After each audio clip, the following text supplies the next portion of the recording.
Welcome to Five by the Fire. My name is Sean Scallon, and I'm one of the managing partners at Kingsgate Capital Partners.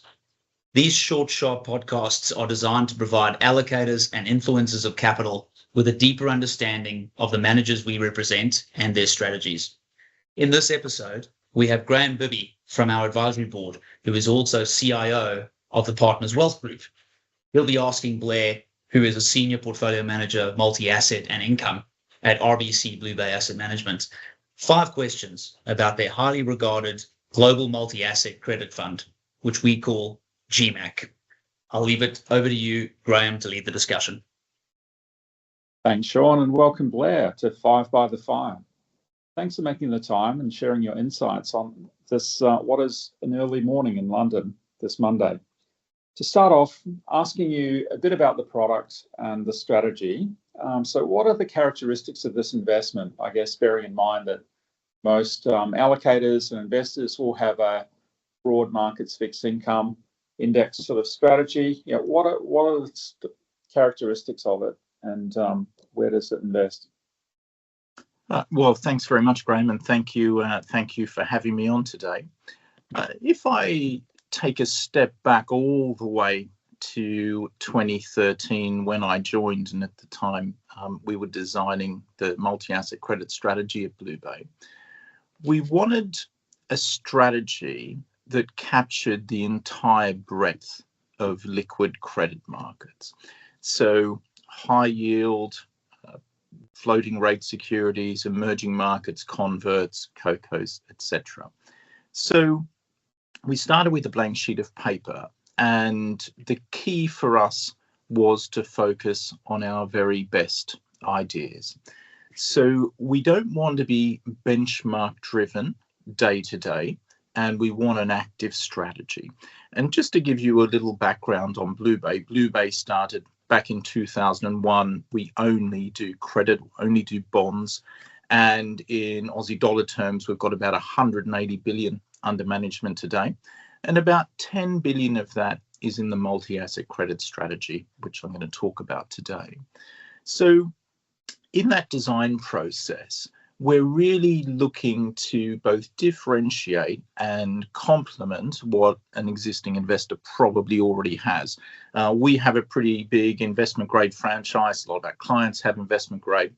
And so the focus of this strategy was really an addendum to that. So what don't investors have a lot of? And let's build a diversified product that can allocate between all those different parts of the credit market. So it targets Aussie cash plus 4 to 6% over the long run, a couple of hundred issuers across a spectrum of different asset classes. So it's pretty concentrated. And we try to be just very transparent. And so we want that long-term flexibility of being cash-based, but equally in the short run, we do have a credit benchmark so investors can get a really good sense of whether BlueBay's active views have added value in security selection or asset allocation or hedging or not. So that's interesting, Blair. So it's a very broad credit-based strategy. For people who look at equities, they're familiar with investment styles, growth or value. What would you say is the investment style for this strategy? I think it's harder and harder to put a label on style today. I think there are some managers or products very firmly based in quantitative, where a model makes decisions, and that is absolutely not us. We are not quite all the way down the other end where we're ignoring all that. I would say we're kind of in the middle. So we do use maths. There's a lot of mathematicians and a lot of modelling today, which is available. But ultimately, the decision of whether to allocate client capital to a particular opportunity comes down to a portfolio manager. So it comes down to a person. So if I had to bucket it, I would put it in discretionary. And the way we think about the world is in the bond world.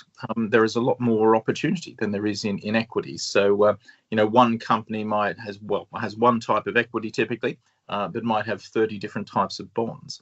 So in the bond world, there's probably about 30 to 40,000 things we can pick from. BlueBay has roughly 125 investment professionals, and about half of those are analysts, so doing nothing but looking across opportunities. And quite simply, we're just looking for the best risk-adjusted opportunities across all the different credit markets globally. And we are based here in Europe. We have an investment office in the US as well, but it is truly a global focus. So when you're, this is a public markets credit strategy. So for those who are interested, it's daily liquid as well. Being a credit style, credit analysis is really important. I think what's often good for investors to understand is what's the underlying types of companies or borrowers that you get exposure to, and what's involved in the credit analysis when you're doing that. Yeah.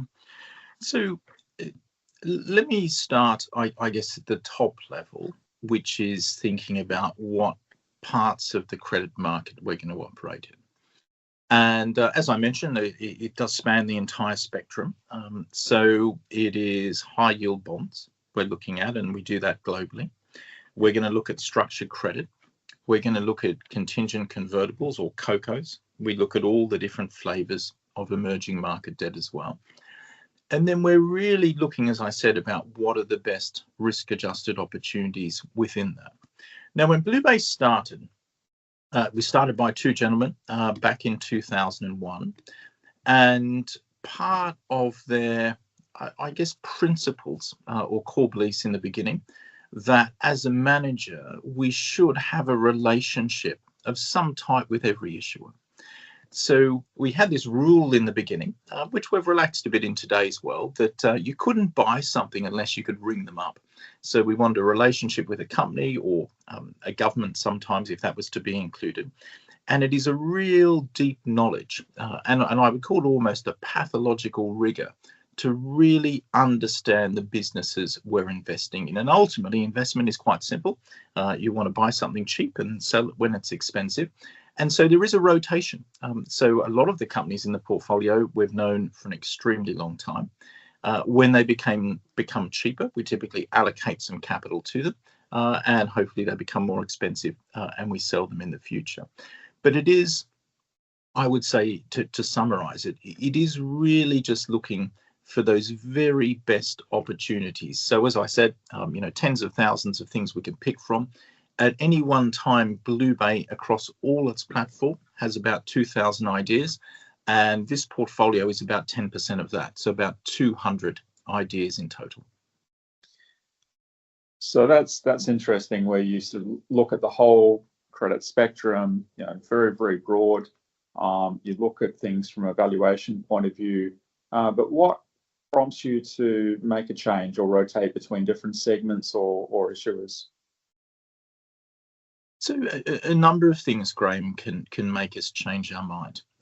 The best reason is an opportunity we've identified has reached its target, in which case we would sell it and take profits on that position. So at the individual level, there's always going to be a rotation between things that have done well, and of course not everything works. And there's a real discipline in removing things from the portfolio that for whatever reason are not working. So I think part of the success of BlueBay is to identify those opportunities and run your winners, but a real discipline about removing whatever idea for whatever reason that just isn't additive to the portfolio over time. We think a lot about risk and where risks are coming from in the portfolio. And in terms of asset classes, in good times, there's not a great deal of correlation in the world. In bad times, as we all know as investors, there's a tremendous amount of correlation. So we're trying to build a portfolio that does very well in good times, but is very robust in those more difficult times as well. So that diversification is across the world. So we'll invest in all parts of the world. It's across sector. It's across type of company. And if you were to ask me, which I guess you're alluding to, what type of companies do we love? As a very broad brush, we like companies that sell something generally that's relatively cheap to a lot of people. So in times of market volatility, they tend to be better than companies that sell something quite expensive to a small number of potential clients. So there is a smoothness, and that does bias you towards different sectors at different parts of the cycle. Excellent. So overall, in discussing all these factors, probably a good to wrap up comment from you would be, what makes you different? What's your edge? How do you bring all these things together? And for an investor looking at you versus others, what's your differentiation? I think if we're honest and transparent with investors, I think it's just incredibly hard to have an edge these days.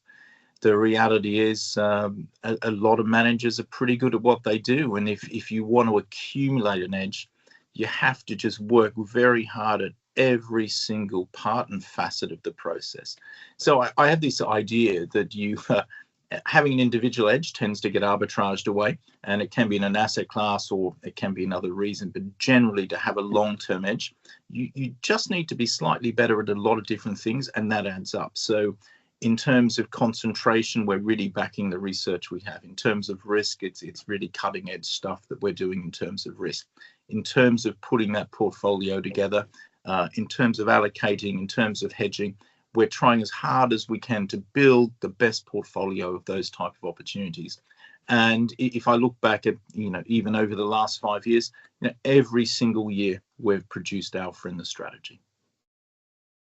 Great. Look, thanks very much, Blair. And those insights are really useful to allocators and understanding your strategy and team. And what's really impressive about BlueBay and the strategy is both the breadth and the depth. And as a wrap up from me, for our listeners, if you want to find out more about the RBC BlueBay Global Multi-Asset Credit Strategy, please get in contact with the Kingsgate Capital Partners team or head to our website. Thanks for listening to 5 by the Fire.